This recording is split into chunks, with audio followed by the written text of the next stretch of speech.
Well, hello, America. This is the last audience that will join us, because tomorrow it's just you and me. And tomorrow is our last episode on the Fox News channel. You don't want to miss it. I have a lot to share with you. Tonight it's big picture.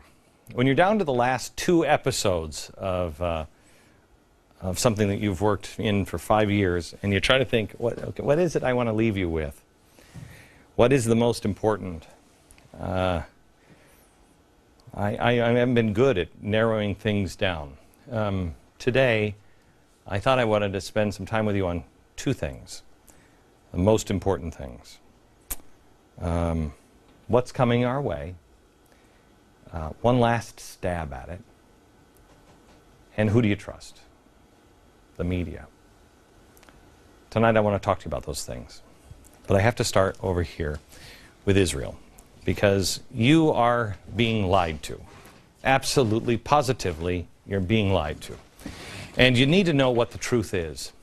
Some analysts got together in Washington, D.C., and now they have come out with this. The 3 things that Washington feels might be the most pressing threats to America. See if you heard these anywhere. Nuclear-armed Iran? No. No, they just want peace. What are you talking about? This is from CBN.com. That's all they want. Nuclear-armed Iran dominating its neighbors. What? By the way, Iran just carried out tests of a ballistic missile capable of delivering a nuclear payload. Just days earlier, Iran said that missiles are capable of striking Israel or the U.S. targets in the Gulf. Worried about this? No. 3 years ago, 4 years ago, that's what I sat down for an hour with Benjamin Netanyahu to talk about. I said, nobody's taking him seriously. Nobody is. What are we doing about it now? Well, Obama wrote a love letter to Ahmadinejad when he first got into office that sought to unfreeze U.S.-Iranian relations. Oh. Yeah. The second thing that we're worried about is most pressing threat now in Washington. Egypt under control of the Muslim Brotherhood. What? No, the Muslim Brotherhood, they're great. This administration doesn't see the Muslim Brotherhood as even a religious organization, let alone a dangerous one. And 3, Al-Qaeda terrorists roaming free near Yemen's coast, where 40% of the world's oil supply passes through. I haven't heard that. Where'd you hear that? These are all crazy. An oil spike due to an unstable Middle East? What? Let me ask you, do we have a plan for oil flow interruption? What is our plan? What are we doing? The president did just agree to release 30 million barrels from our strategic oil reserve to help at the gas pump. But that's not just us. That's for the entire world. That's not your gas. That's for the rest of the world. We put up 30 million barrels. The rest of the world put up 30 million barrels. So we can relieve the tension around the entire globe. Look, this is not difficult to figure out. There's a lot of people in the Middle East that hate the Western way of life. Heck, there's a lot of people here in America that hate the Western way of life. They think that it is evil. At least in the Middle East, the people who hate it here, they don't believe in evil. The only answer to millions in the Middle East is reestablishing a caliphate. That's not a blanket statement. That's not everybody. There are good people in Iran that don't want a caliphate. But those with power do. These elitist dopes in the media can laugh all they want because they think a caliphate is, I don't know, some sort of fancy hors d'oeuvre. I've never had a caliphate before. Does it have fish eggs on it? Now I like it, huh? They don't get it. When they say, we're going to kill the little Satan and drive the little Satan into the sea and then go kill the great Satan, they mean it. You'd think we'd learn by now, but we haven't. I've shown you several videos on this program. This one I showed you just, I think, a couple of weeks ago. 1953, a group rose to reestablish a caliphate. 6 decades of challenging tyranny. Notice these are all the guys that we've been in bed with. Pretty much all the guys we've been in bed with. You notice that the regime in Iran wasn't there. Then oppression. They've been challenging that. This is all promoting, I love this one, exposing colonialism, all us and the Jews. This is promoting an upcoming Caliphate conference. Caliphate is spelled two different ways. Caliphate, as we usually spell it here on this program, and also Khalifa, but they mean the same thing. This is their vision for change. There's Khalifa. That means caliphate, a global Islamic Sharia law government. Now, this conference is in the UK. Hizb ut-Tahrir is organizing these conferences, like it said, in 44 countries around the globe. They had this in the UK. They had one, I think, in Australia. And the on-the-road Khalifa tour continues. They have just announced that the next one will be in the Netherlands this weekend, July 3rd. This is interesting. Does anybody know who Geert Wilders is? Anybody tell me who Geert Wilders is? Eric. He is a leading Dutch politician. I'm sorry, wait, we can bring his mic up? Go ahead. He's a leading Dutch politician, takes a strong stand against radical Islam. Got it. This guy's been speaking out for a long time. Do you know what just happened to him this week? He was just cleared of hate speech charges in the Netherlands. He was just cleared, of hate speech charges.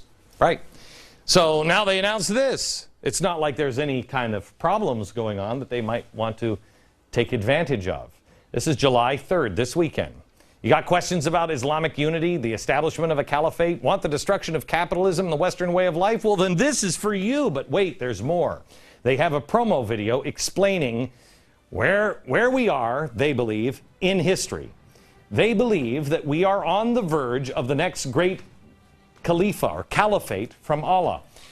If you look and read the message in this, go ahead and play this message here. You see this message. It is narrated that the messenger of Allah has said,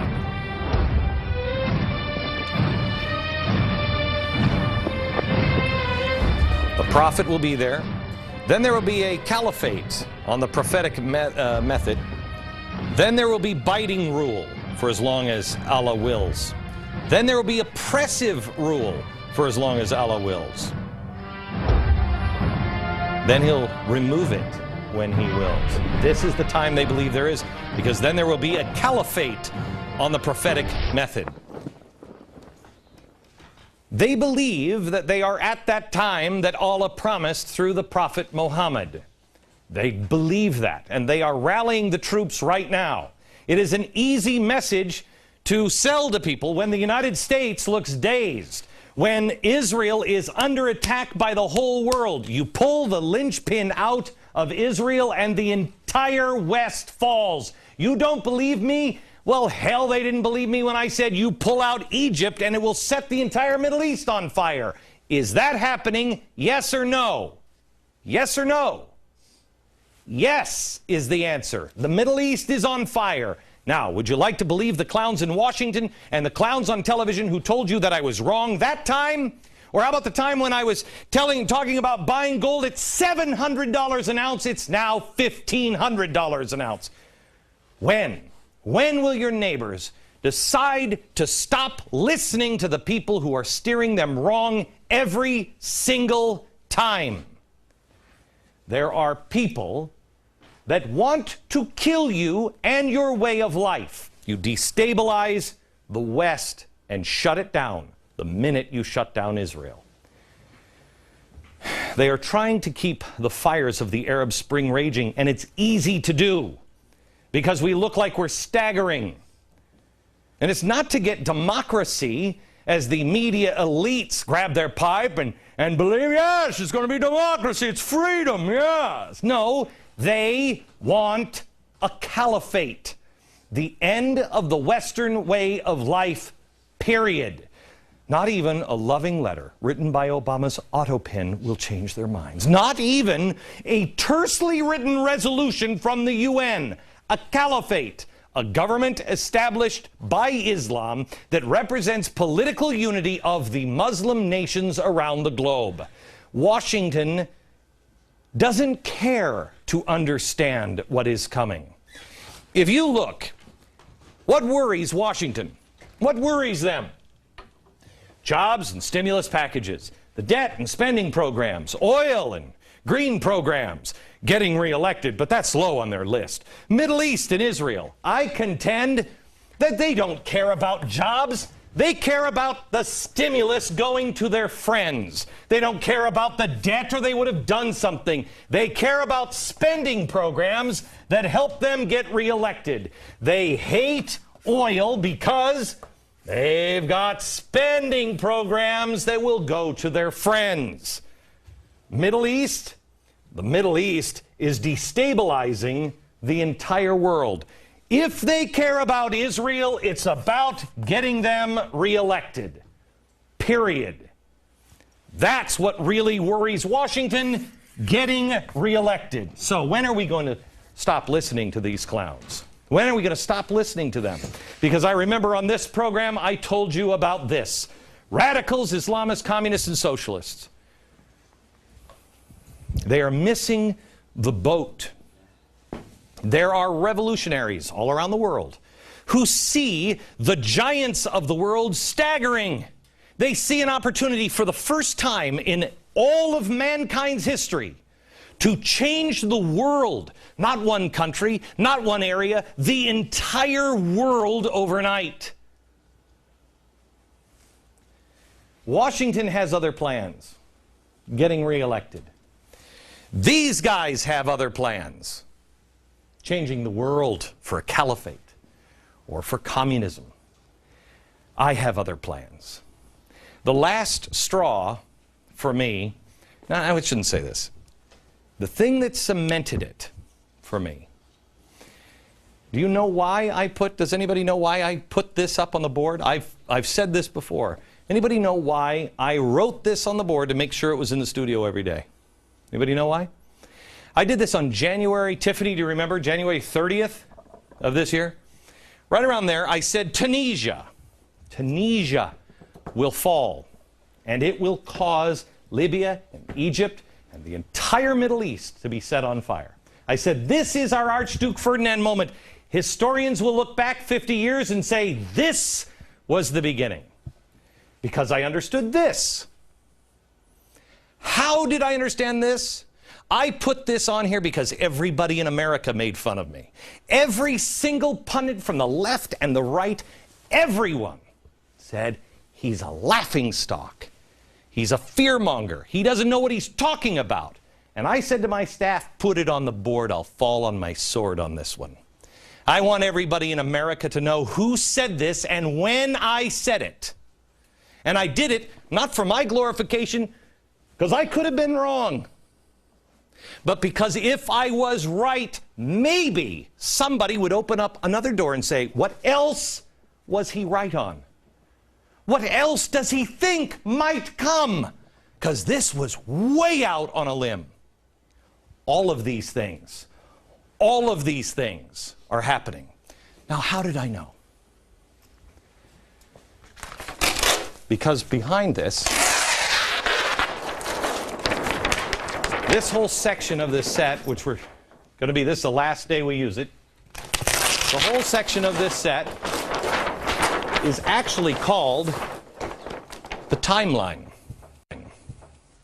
I had this built for this show, and we haven't used it since this started happening in the Middle East. We covered it.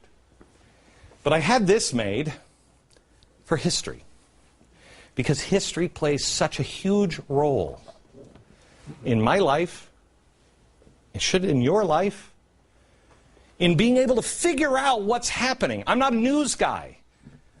I'm just like you. I'm a concerned parent that wants to figure out what is happening. What happened to our country? How did we get here? Where are we headed? The only way that can happen is if you know history. So how did I know what was coming? I know history. History is behind everything. If you know history, you can reasonably predict the future.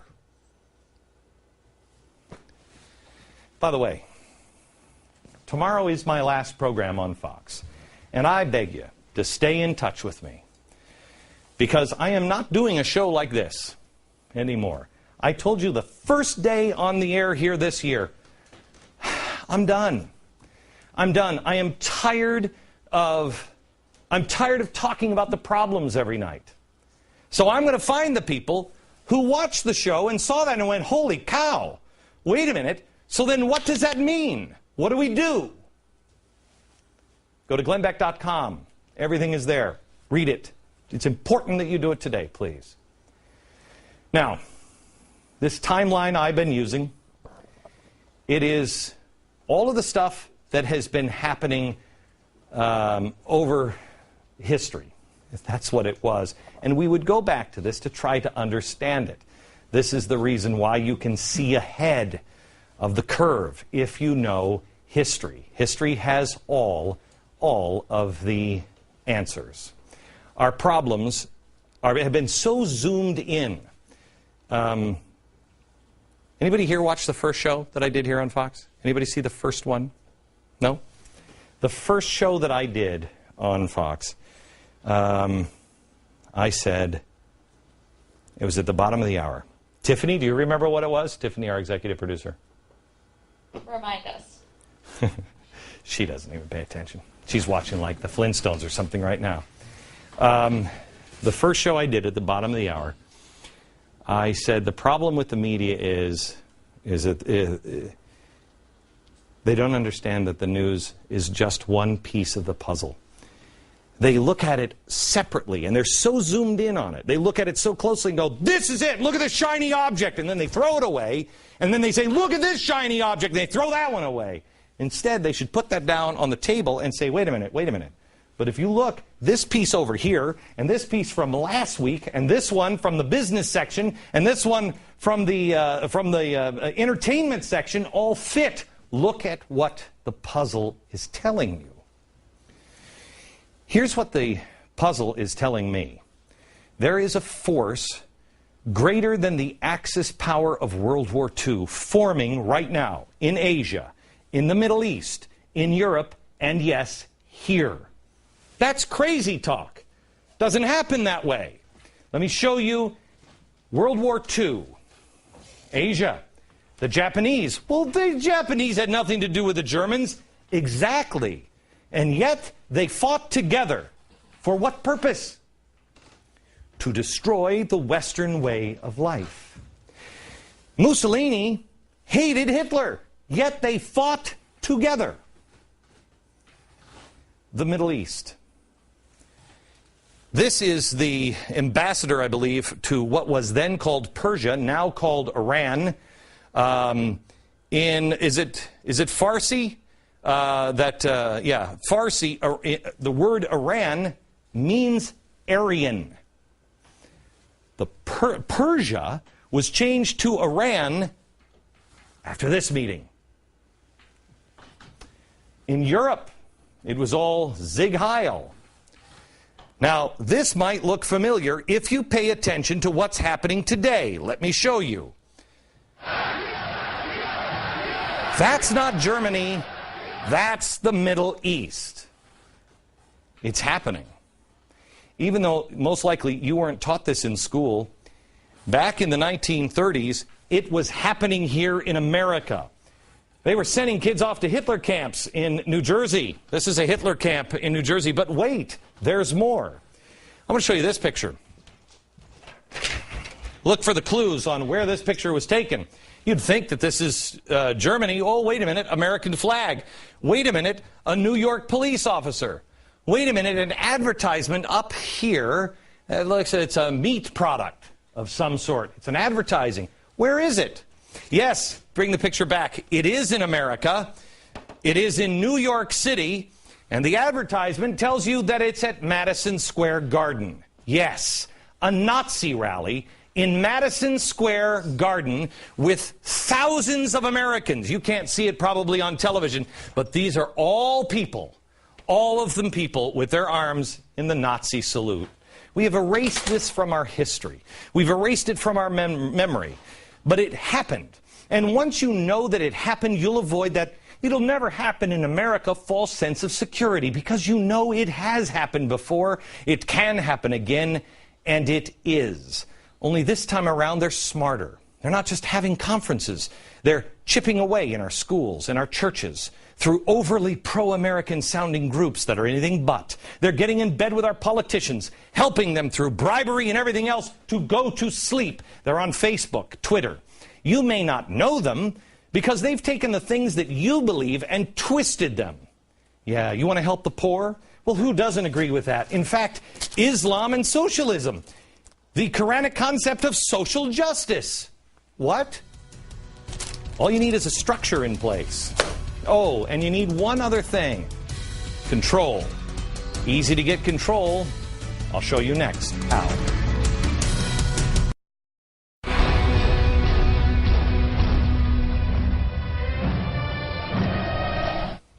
Oh, it is time for change. That is, again, from that promo for that Caliphate conference in the Netherlands. We've already had one in Illinois, the UK, Australia, and now one in the Netherlands. They are looking to bring everybody together, all the Islamic radicals of the world, and bring them together. Change. This is actually the Quranic concept of social justice, the highlights and hazards and risks of capitalism.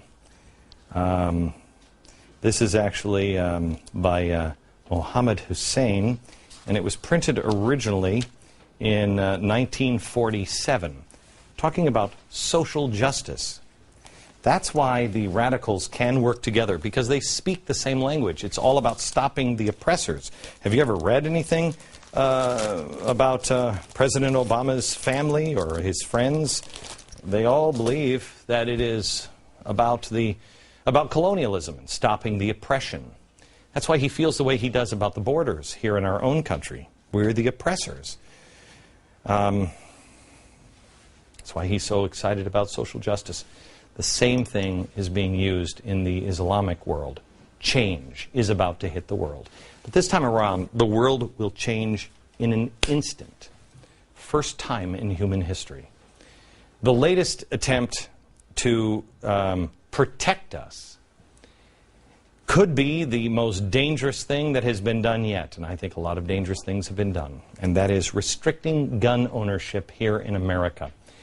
Progressives have figured out the naming thing. They know you can't come out and say it. You need a device.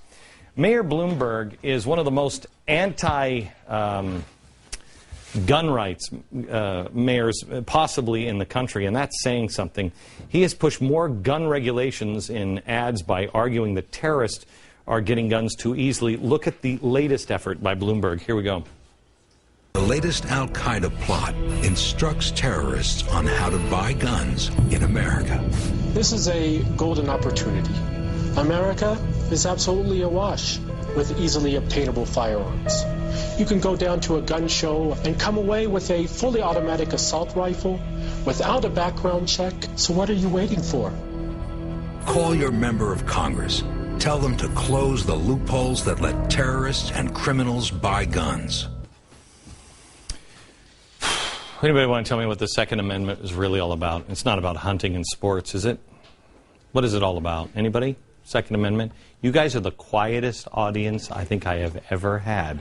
Yes, sir. Second Amendment. The right to keep and bear arms. Why? Why do you want it? To protect oneself and their family. Against who? The government. Sorry? You crazy Tea Partier. The government. Why would you say the government? Because that's what we need protection from. Right. Now, you seem like a lunatic if you say that in today's society, but you're absolutely right. And the founders knew it. And the reason why they knew it is because they were trying to get themselves away from an oppressive government. And they studied history. Behind everything is history. Now let's think about this in modern day scenario, because I hate this argument. Oh, you're going to go up against a tank? Yes, if I have to. It's better than a frying pan. But let's just say we agree, well, I don't want the terrorists to have any guns. Where do I sign up? And it gets passed into law. Let's think this through. Do you really think terrorists are going to say, "Oh, crap! Now where am I going to get my guns? I used to go over to New York and just grab a gun at the gun show and then fly back to Afghanistan and fight Americans there with an American gun that I got at a gun show." No.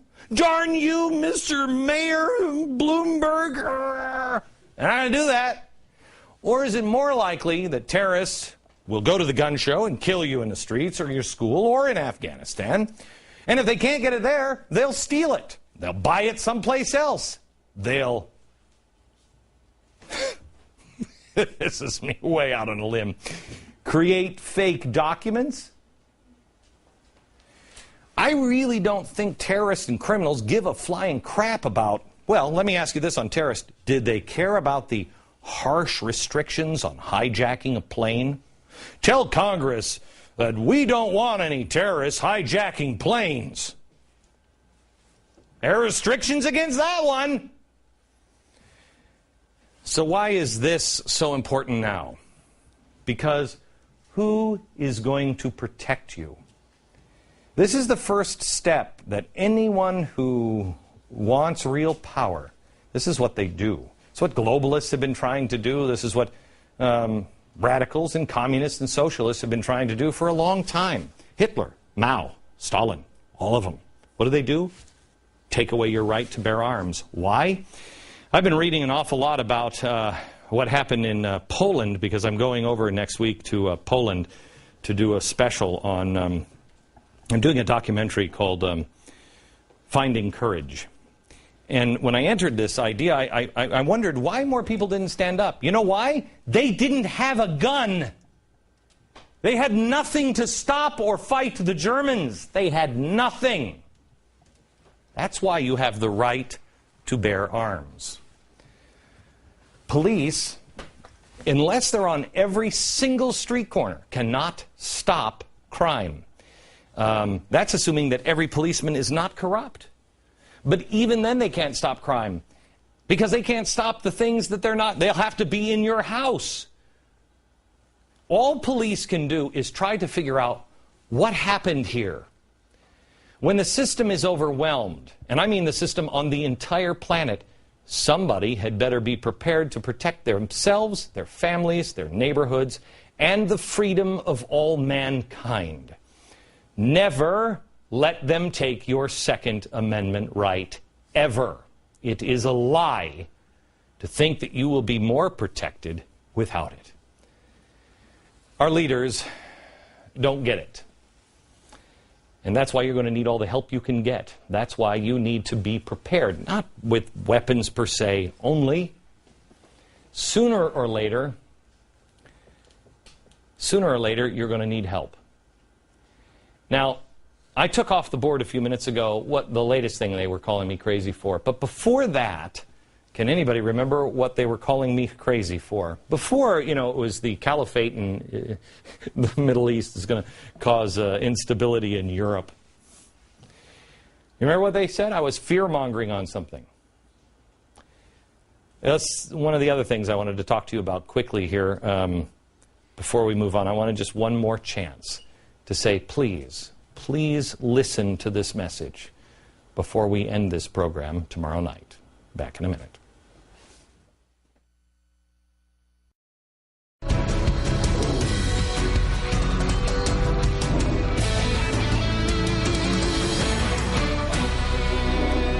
The world-famous author, Robert Kiyosaki, he sold only 26 million books. He wrote a book that I think everybody either has read or should read. It's called Rich Dad, Poor Dad. He recently did an interview and offered his advice. And I wanted to play this advice for you because I want to see if it sounds like anything that you're hearing come out of this administration. There's two possible extreme or financial concerns. We can either go into a depression or we go to hyperinflation.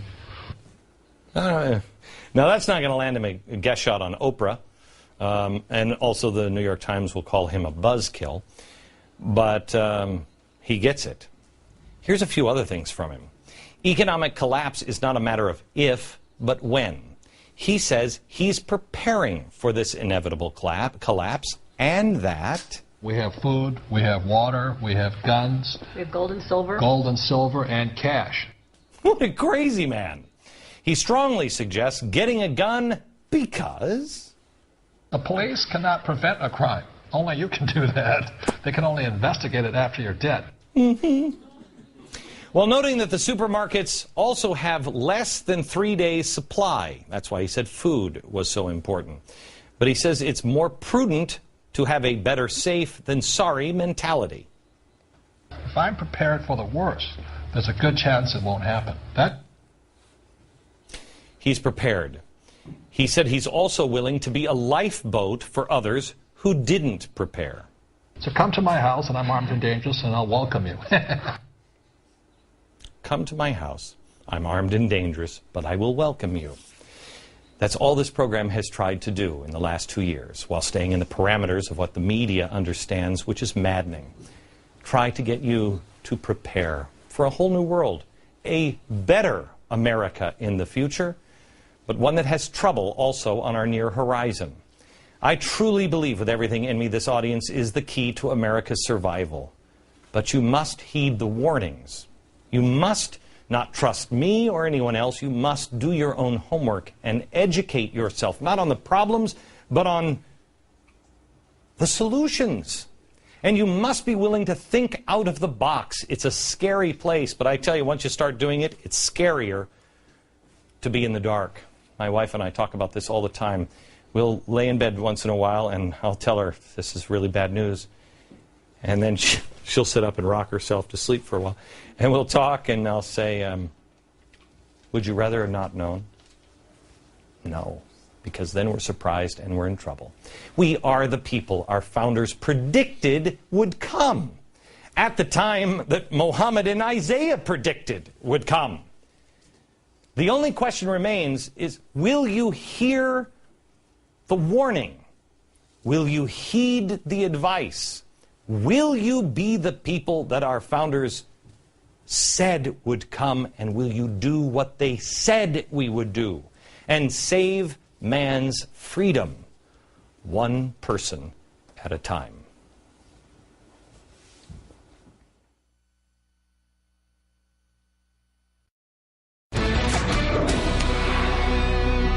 Tomorrow is my last broadcast on the Fox News Channel.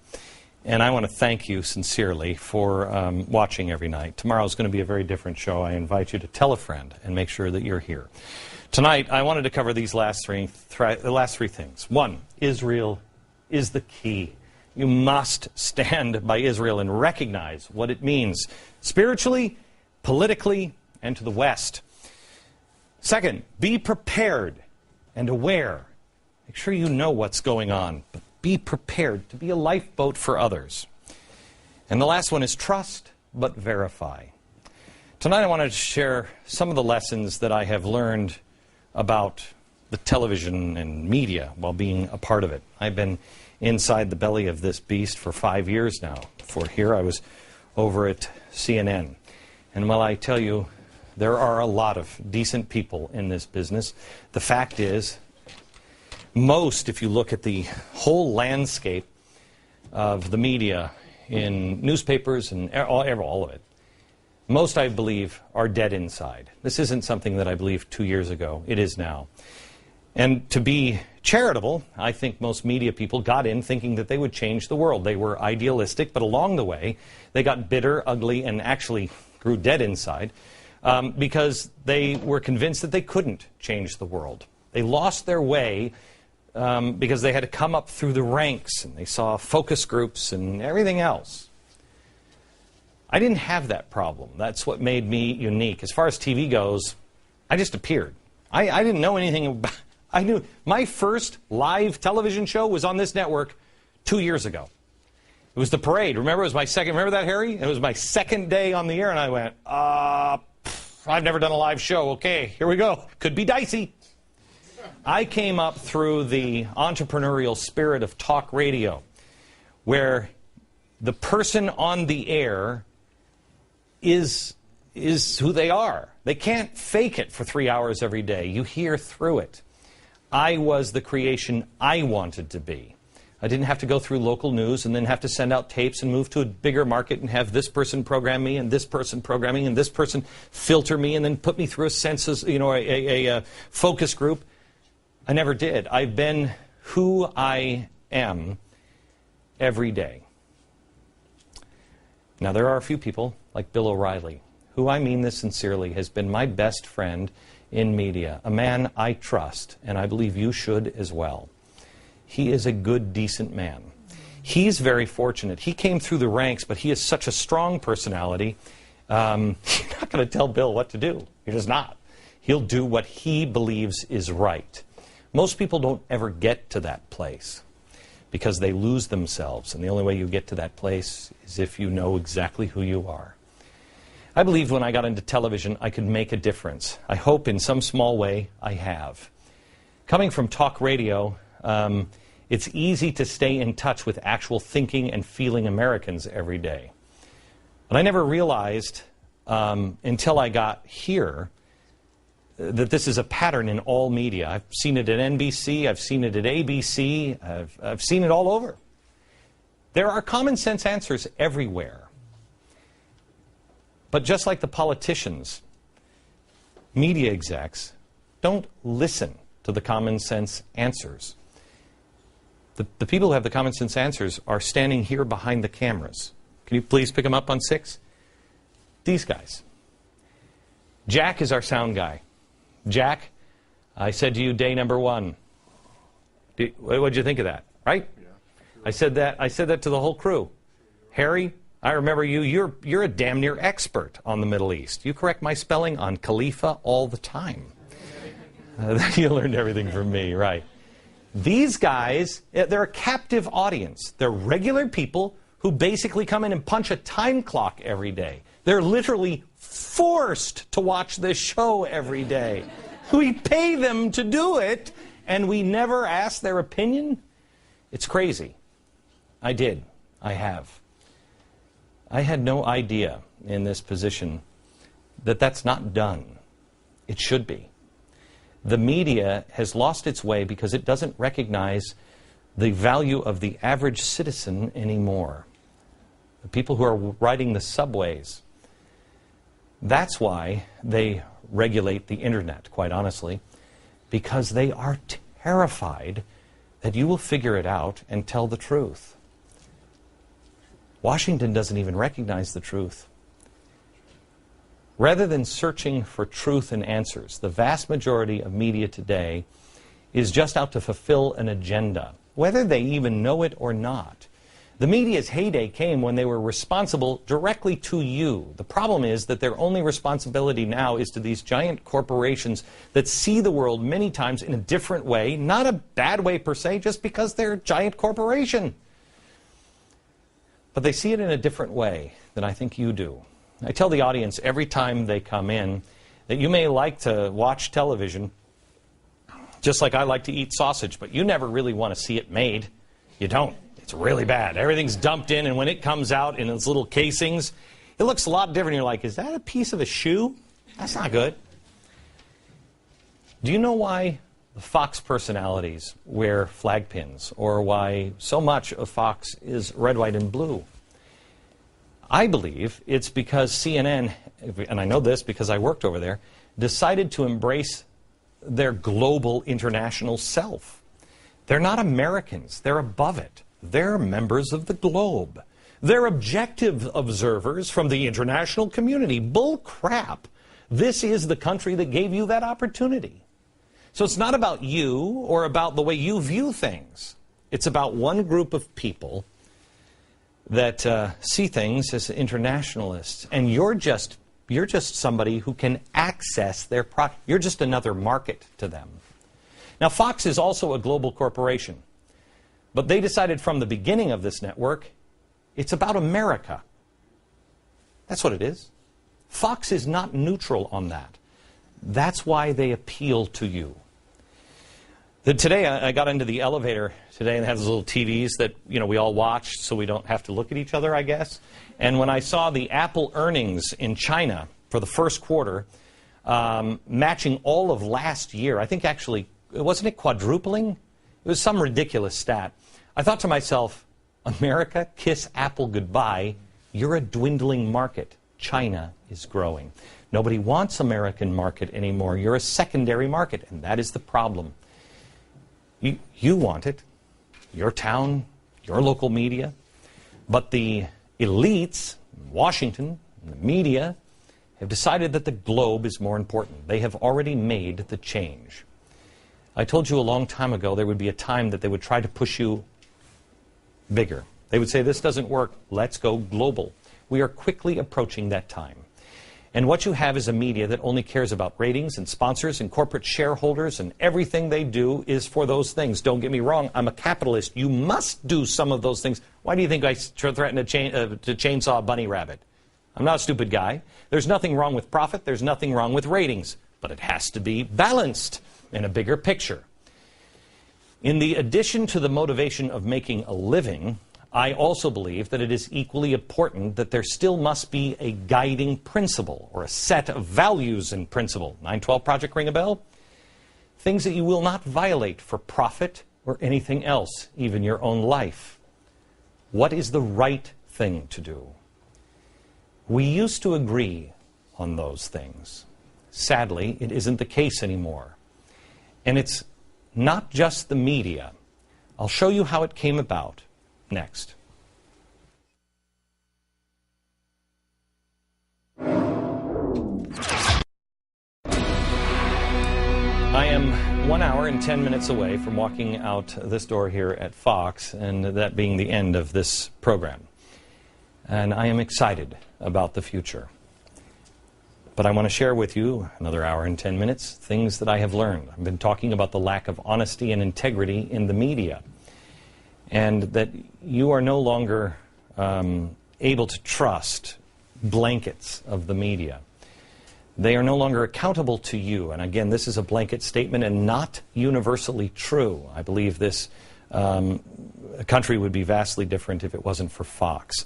But they are generally, media is only beholden to global corporations and shareholders and, in some cases, ideologues. Now, how did this happen? How do we no longer have a watchdog for Washington?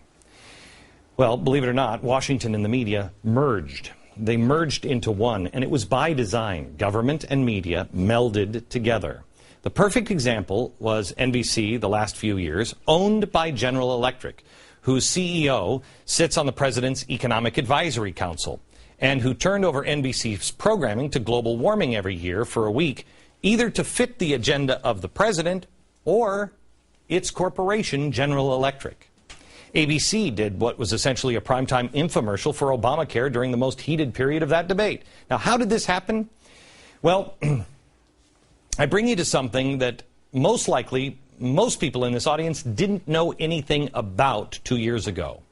Progressivism and Woodrow Wilson. It was the progressives in the 1920s with two advisors from the Wilson administration that started something called the Council of Foreign Relations. People think this is a crazy star chamber, but it's not. It's Tom Brokaw, it's Katie Couric, it's the media people getting together with politicians to talk about policies. That's how it started. The progressives knew they needed somebody to educate the dumb public, and so they got the policymakers together with all the professors to come up with the policies and then bring in the media and educate them to help them educate you. One more thing. Does anybody have any idea when the correspondence dinner started? You know, where the president comes and all the correspondents, and they laugh and yuck it up. Woodrow Wilson. That's the first correspondence dinner president.